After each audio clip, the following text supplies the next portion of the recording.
Naomi Garrett was 36 years old the day her husband told her he was going on a boys' trip and would be back in 3 weeks. She stood in the kitchen doorway and watched him load his suitcase into the trunk of a car she did not recognize.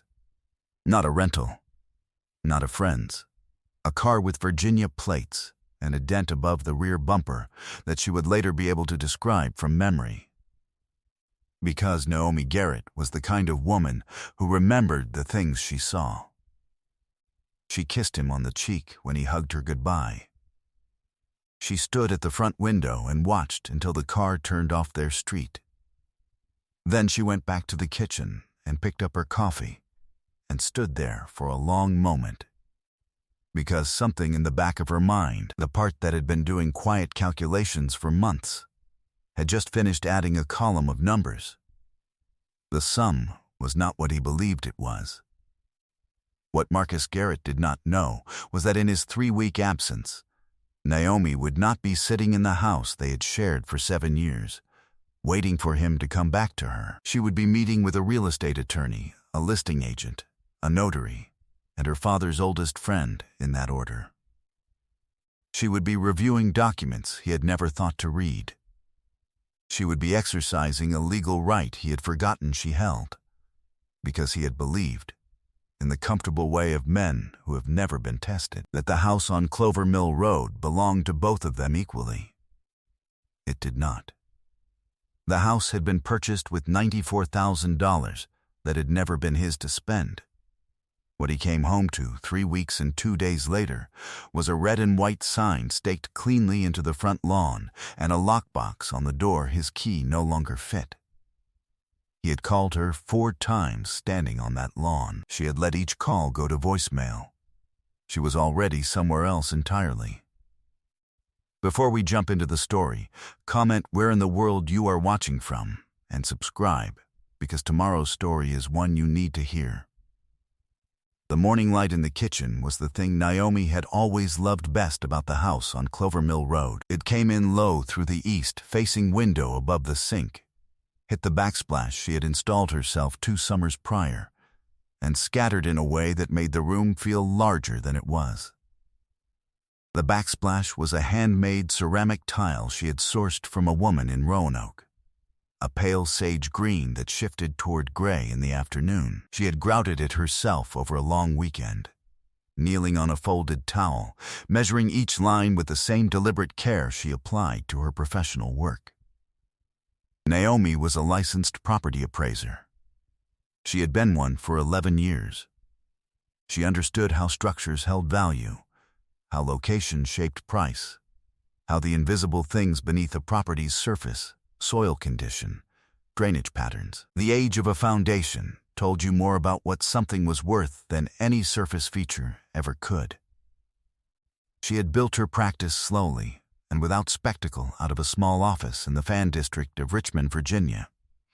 And she was known among the attorneys and lenders who worked with her as someone whose numbers could be trusted absolutely. Her father had made her that way. Robert Garrett had spent 34 years as a master electrician, the kind of man who arrived at every job site early and left it cleaner than he found it. He had died when Naomi was 29, leaving her 2 things of measurable value: the $94,000 he had saved across 34 years of careful work, and a piece of advice he had offered her the last Christmas they spent together. He had looked at Marcus across the dinner table and then looked at Naomi and said, quietly, so that only she could hear, "Know what's yours, and keep the paper that says so." She had kept the paper. She had kept all of it. She had met Marcus at a property showing she was conducting on behalf of a lender-client 6 years before the boys' trip. He was there representing the seller, confident and easy in the room, the kind of man who knew how to make an impression without appearing to try. He had asked her to dinner that evening. She had gone. For 2 years he had been attentive and warm, and she had believed, as people often believe when they are not yet watching closely enough, that what she saw was the full picture. The first signal came the way first signals usually do, not dramatically, but as a small thing that did not resolve the way it should have. He had begun, in the months before the trip, taking his phone with him everywhere. Not to the next room. Everywhere she noticed it the way an appraiser notices a hairline crack in a foundation wall, not with alarm, but with the quiet, professional understanding that something worth monitoring had appeared. She did not comment on it. She simply began watching more carefully. She had not expected to find what she found, but she had expected to find something. The boys' trip had been announced on a Sunday evening in March.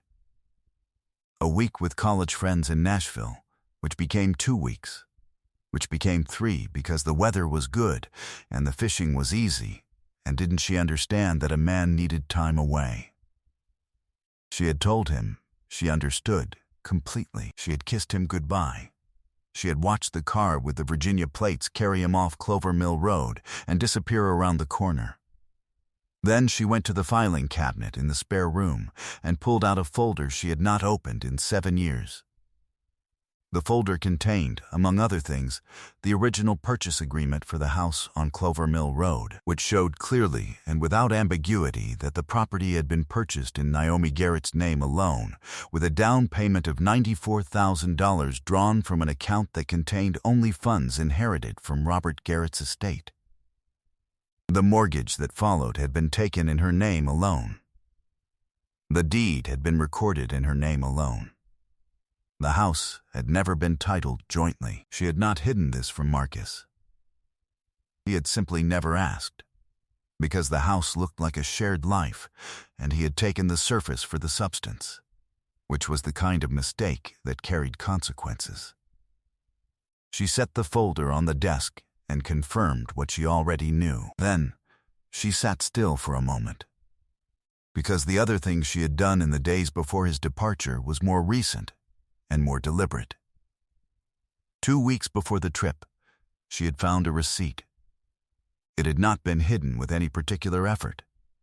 It was in the inside pocket of a jacket hanging in the hall closet, folded once, from a restaurant in Richmond she had never been to with him. The date was a Thursday in January. A Thursday she remembered clearly because she had worked late that evening and come home to find him already asleep, his phone face down on the nightstand. The receipt was for 2. The meal was not modest. The card charged was the personal account she had never been named on, the one he maintained separately and described, when it came up at all, as a business expense account. She photographed the receipt. She replaced it exactly as she had found it. She was not a woman who confronted before she understood. She was a woman who gathered information with the same systematic patience she applied to every appraisal she had ever conducted. You walked the property before you drew conclusions. You measured before you wrote the number down. Over the following 11 days, she measured. She pulled credit records she had legal access to. She cross-referenced dates. She found 4 additional restaurant charges at the same location across 6 months, all on Thursday evenings, all for 2. She found a hotel charge in February, a weekend she had spent at her college roommate's bridal shower in Charlottesville, which she had told him about 3 weeks in advance, which meant he had not stumbled into an opportunity. He had planned for one. The woman's name surfaced through a forwarded email she found still sitting in a shared account they had set up years ago for household bills, which neither of them had thought to close. The email had been misdirected. The name in the signature line was Portia. The content of the email was not ambiguous. Naomi read it once. She printed it. She placed it in a new folder. Her face remained perfectly calm. She had been appraising structures for 11 years. She knew the difference between damage that was cosmetic and damage that was load-bearing. This was load-bearing. This was the kind of damage that changed what a thing was worth at its foundation. She opened her desk drawer and retrieved the card that had been sitting there for 2 months. The one belonging to the attorney her colleague Sandra had recommended after Sandra's own divorce the previous year. Her name was Felicia Drummond, and Sandra had said she was the kind of attorney who read documents faster than most people thought possible and never charged for time she hadn't earned. Naomi called her the next morning at 8 o'clock. They met on a Tuesday in a second-floor office on West Broad Street with tall windows and the kind of organized stillness that comes from a person who knows exactly where every piece of paper is. Naomi set the folder on the desk. She explained the situation in the same methodical sequence she would use presenting an appraisal report: background, evidence, relevant figures, conclusion. Felicia listened without interrupting. She read each document as it was placed before her. When Naomi finished, Felicia set her pen down and looked at her directly. "The house is yours," she said. Unambiguously, yes, he has no claim on the property, none that would survive review. Then the question is timing. Felicia leaned back slightly. "You want to list while he's gone?" Naomi looked at her steadily. "I want the sign in the ground before he lands." Felicia studied her for a moment. "The locksmith, the listing agent, and the notary can all be coordinated within 10 business days. I'll need to formally notify him before we accept any offers, but listing is a different matter." "I know the difference. I assumed you did." Felicia picked up her pen. "Let's begin." 3 days after that meeting, Naomi drove to Henrico County to see her uncle Wendell. Wendell Garrett was 68 years old, her father's younger brother, and a retired contractor who had built more houses in the Richmond area than he could count without effort. He was the one who had stood beside Robert Garrett at every significant moment of that family's life. And he was the one who had sat with Naomi in the weeks after her father died, quietly going through every document Robert had left behind and making sure she understood exactly what she held and why it mattered.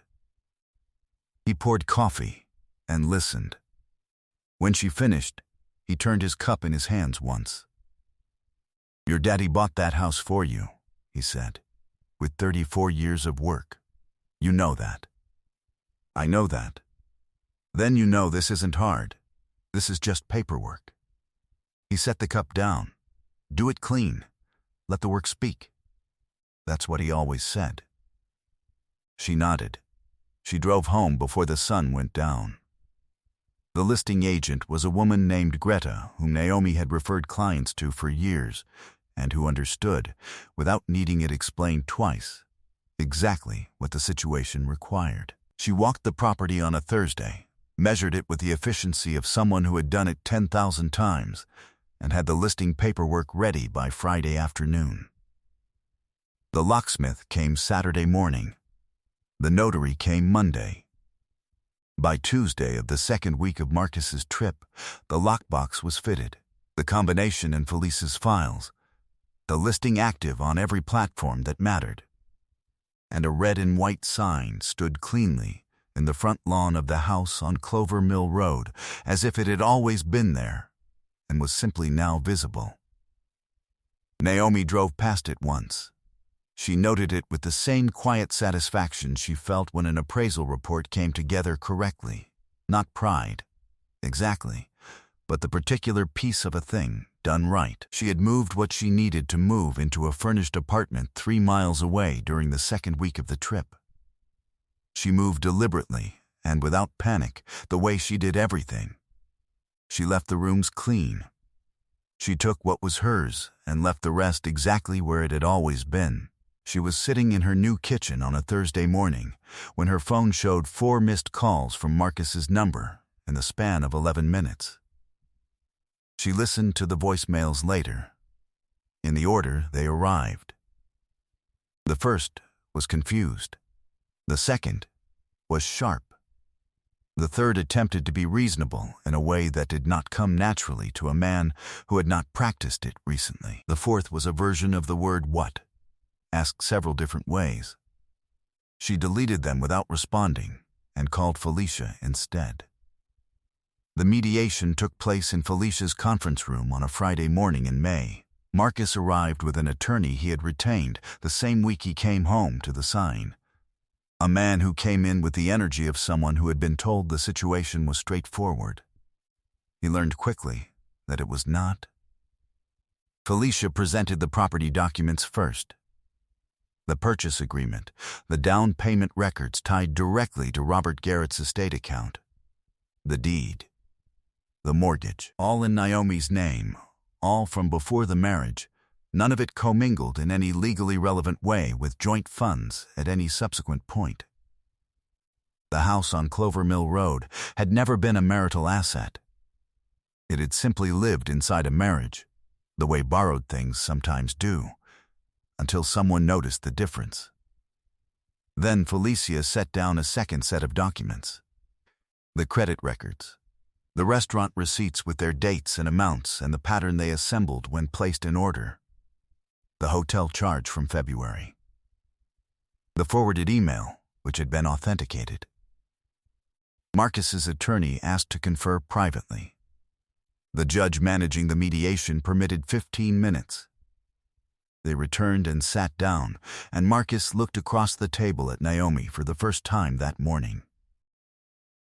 She looked back at him in the same way she had always looked at him, with the steady attention of a woman who knew precisely what she was looking at and had not needed today to tell her.